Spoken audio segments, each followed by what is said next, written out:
Welcome to EchoVerse, a place where stories are not just told, they are felt.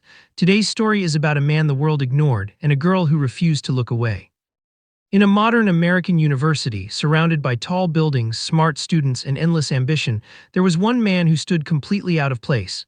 His name was Professor Michael Brooks. He had once dreamed of becoming a famous researcher, a respected academic, someone whose name would be written in books, but life had chosen a different path for him. Michael was now in his late 40s, wearing the same old coat every winter, carrying the same worn-out notebook every day, and teaching students who barely even remembered his name. His classroom was filled with rich, confident students driving expensive cars, talking about startups, investments, and future plans that sounded like a different universe to him. To them, Professor Brooks was just another boring teacher with outdated ideas. He spoke softly, he avoided eye contact, and he never complained. Not because he was weak, but because he had learned the hard way that the world does not reward kindness anymore. Every morning he entered the classroom with hope, and every evening he left with silence. One day, as usual, Michael stood in front of the class explaining a simple concept. His voice was calm, his hands slightly shaking as he wrote on the board. Some students were scrolling on their phones, some were whispering, and a few were quietly laughing. Not at the lesson, but at him, at his clothes, at his accent, at the way he tried so hard while nobody cared. Michael noticed the laughter, he always did, but he pretended not to. He lowered his eyes, adjusted his glasses, and continued teaching like nothing happened. In that moment he felt smaller than ever, a man surrounded by people, yet completely alone. Then something unexpected happened. From the middle row a young girl slowly stood up. Her name was Sophia Miller. She was different from the others, not louder, not richer, just more aware. She looked around the class, saw the laughing faces, and for the first time felt uncomfortable, not because of the joke but because of the cruelty behind it. She walked a few steps forward, her heart beating fast, and gently raised her hand as if asking the room to calm down. The noise slowly faded. Professor Brooks looked at her, surprised. Nobody had ever done that for him before. Sophia turned toward the class and spoke, not with anger but with honesty. She didn't shout, she didn't insult anyone. She simply reminded them that respect is not earned by money and intelligence is not measured by popularity. The room went quiet. Some students looked down, some felt awkward.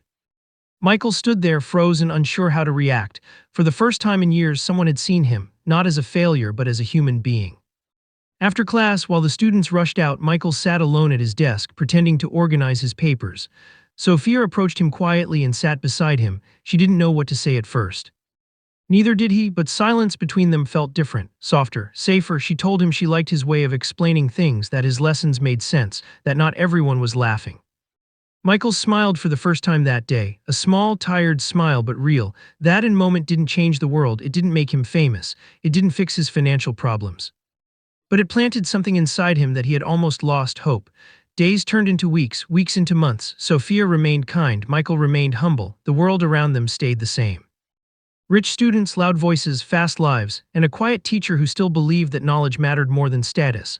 Then one day Sophia graduated, life moved on, new students came. Old memories faded.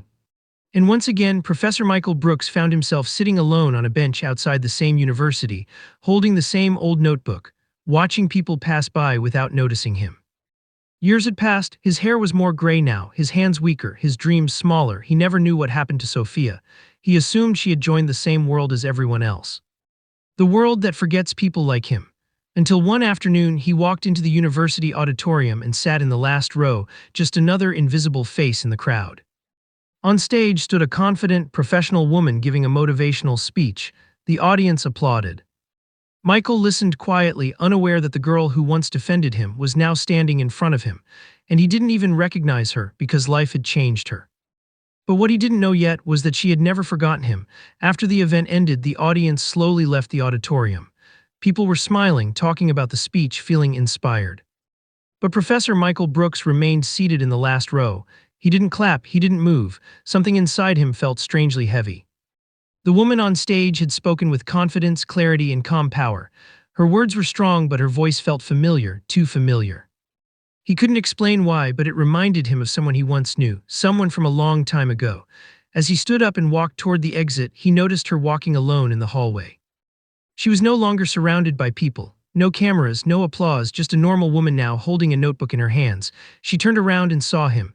For a few seconds, neither of them spoke.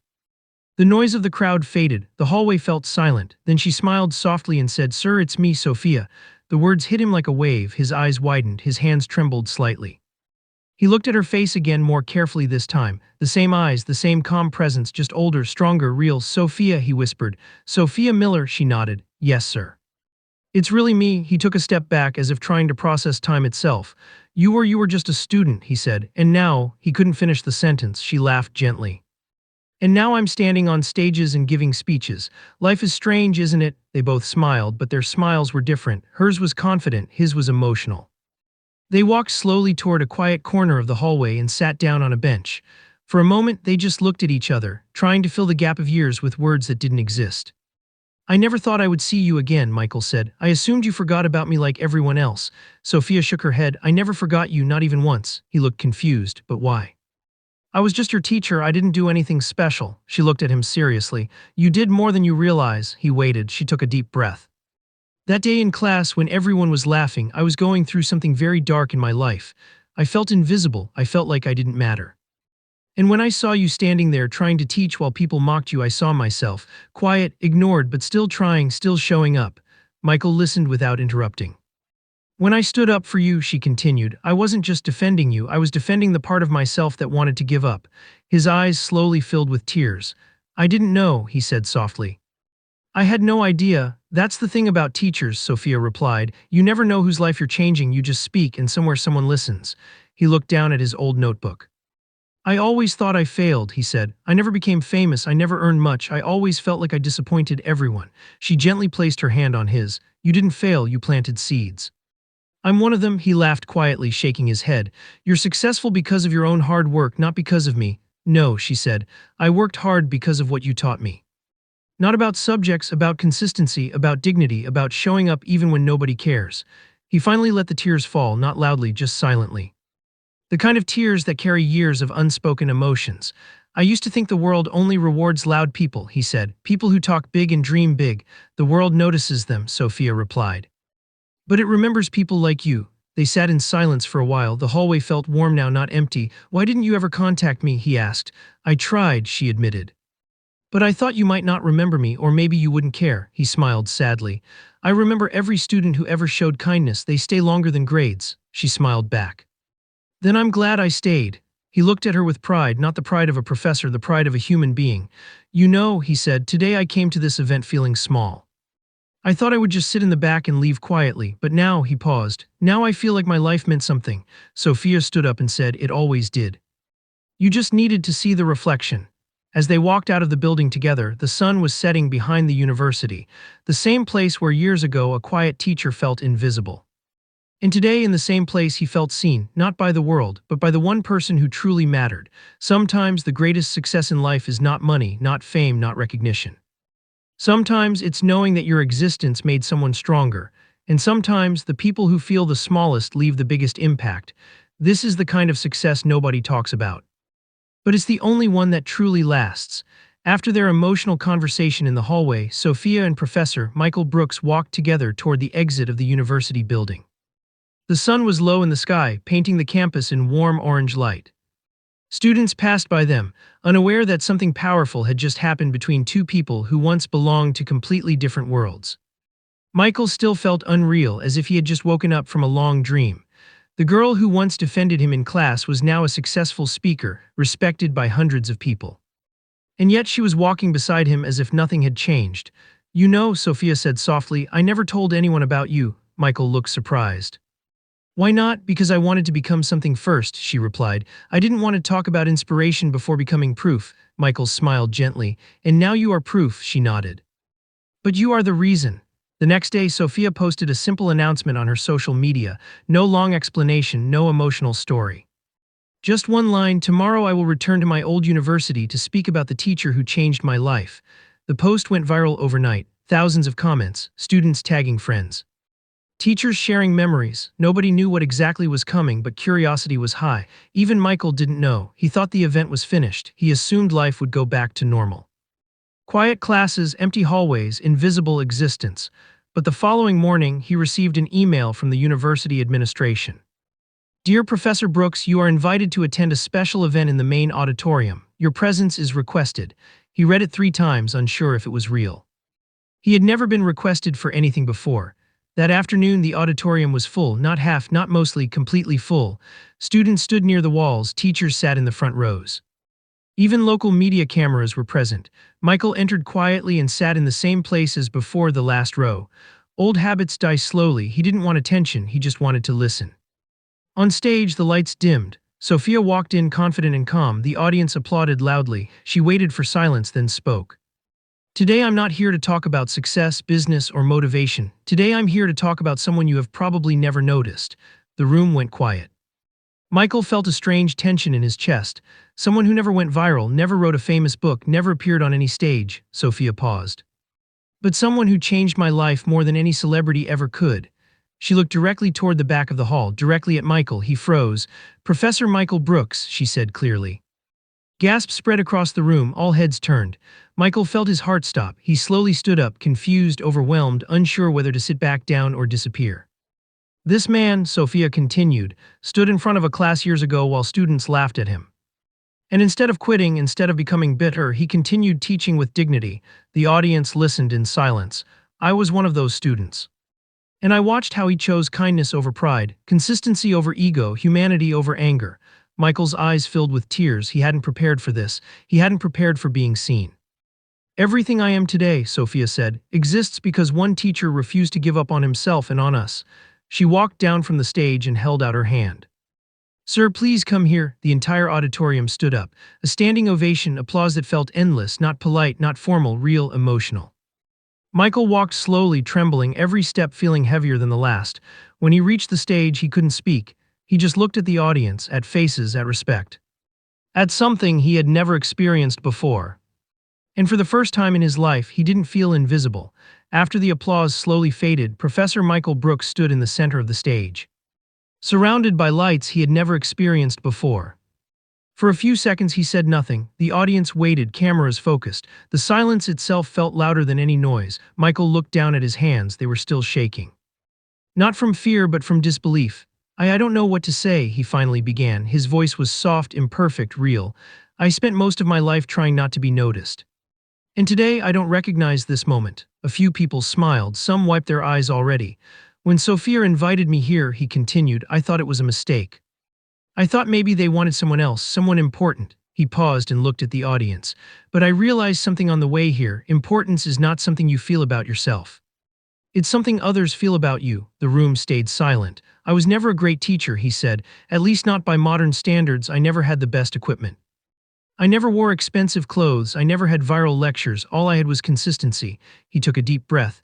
Every day I showed up, even when I felt invisible, even when students laughed. Even when I questioned my own worth. He looked toward Sophia, and I thought nobody noticed. His voice cracked slightly, but someone did. The audience felt it, the raw honesty. The years behind every word. There was a time, Michael continued, when I almost quit teaching, not because I hated it, but because I felt like I was failing at life. My friends became successful.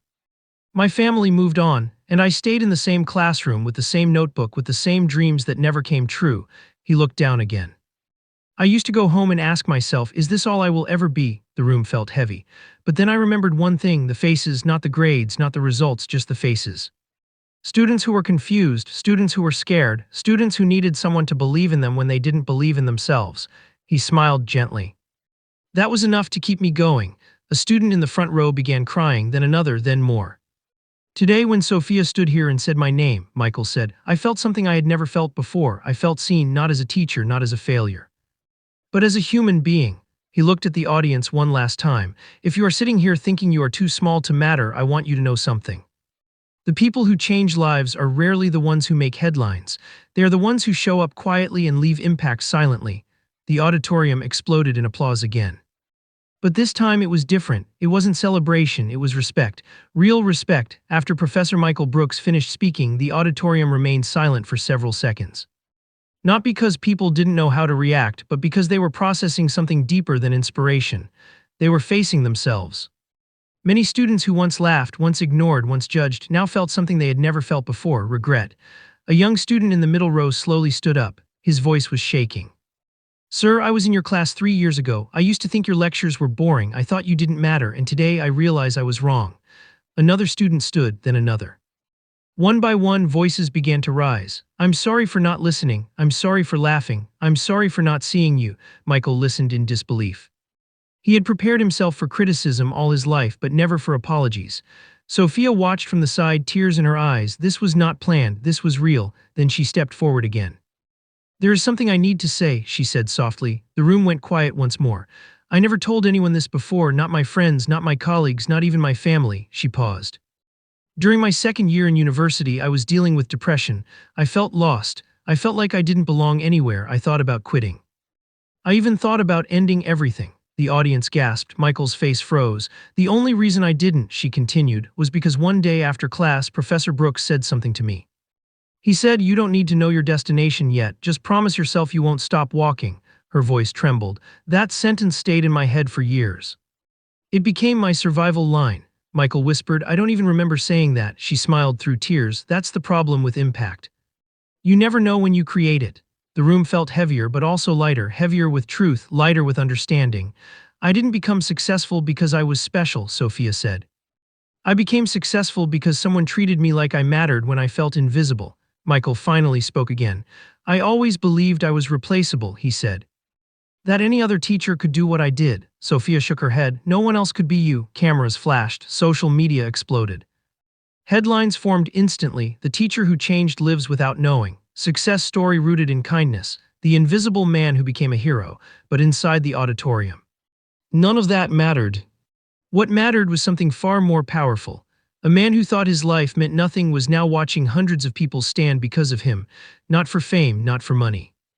But for meaning. After that day, Professor Michael Brooks did not return to his old routine. Something inside him had shifted. For the first time in decades, he woke up without the familiar weight on his chest. He walked through the same university hallways, but this time people looked at him differently, not with pity. Not with indifference, but with respect. Students nodded, staff smiled, even senior faculty stopped to greet him. Yet Michael felt something strange. The attention did not make him proud. It made him reflective. He realized how close he had been to disappearing quietly from the world without ever knowing his value. One evening, he sat alone in his small apartment, surrounded by books he had collected over 40 years. He looked at his reflection in the dark window and whispered, was this really all I was meant to be? The next morning, he made a decision that shocked everyone. He resigned from the university. Not because he was tired, not because he was bitter, but because he wanted to start again, this time with purpose. He used his savings to open a small free learning center in a low-income area. No fancy buildings, no big advertisements, just one sign on the door, learning belongs to everyone. At first, only a few students came, kids from broken homes, teenagers who had dropped out. Adults who never had a second chance. Michael taught them the same way he always had, with patience, with calm, with belief. Slowly the room filled, word spread, local news covered it. Donations arrived, volunteers joined. And for the first time in his life, Michael felt rich, not in money, but in meaning. Sophia watched all of this from afar at first. She was invited to speak at international conferences, business summits, and leadership forums, but every interview ended the same way. None of this started with me, she would say. It started with a teacher who never knew he mattered. One day, she walked into Michael's learning center unannounced. He was teaching a group of teenagers how to write their first resume. When he saw her standing at the door, he froze. You came, he said softly. She smiled. I never left. That day, she announced something publicly. She funded the center permanently, not in her name. Not under her brand, but under his. It was renamed the Brooks Foundation for Second Chances. Within 5 years, the foundation expanded to 4 states. Thousands of students passed through its doors.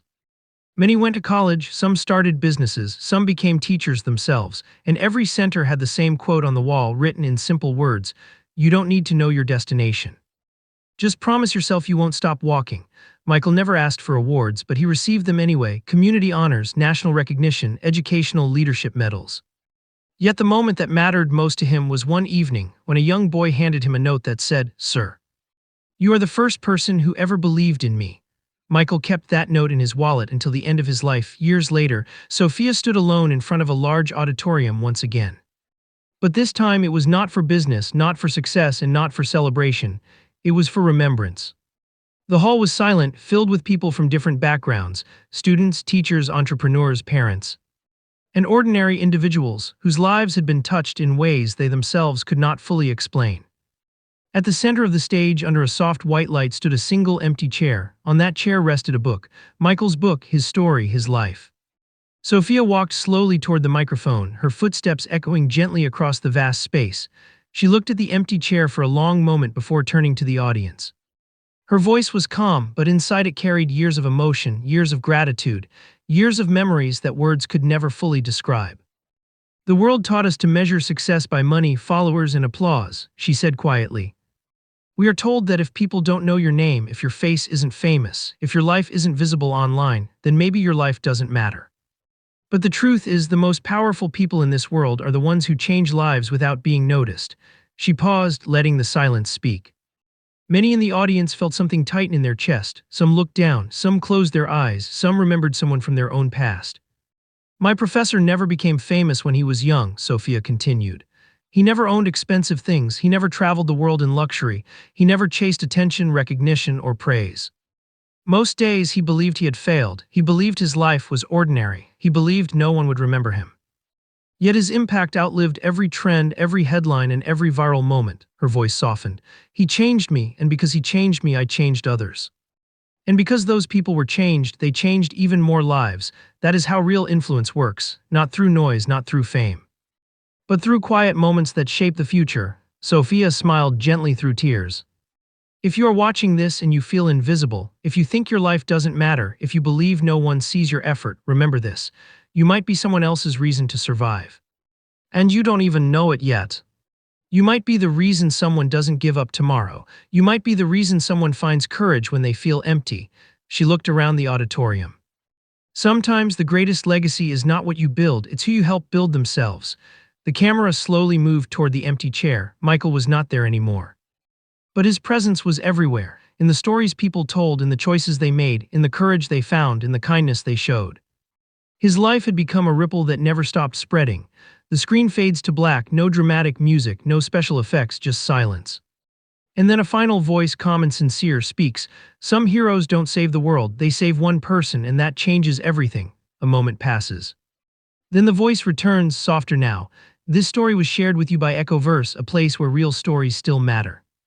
If this story touched you, if it reminded you of someone, or if it reminded you of yourself, don't keep it to yourself, share it. Because someone else might need to hear it today. And if you believe in stories that inspire, stories that heal, and stories that give hope, subscribe to EchoVerse. Not for fame, not for trends, but for meaning, because in a world full of noise, sometimes all we need is one true story."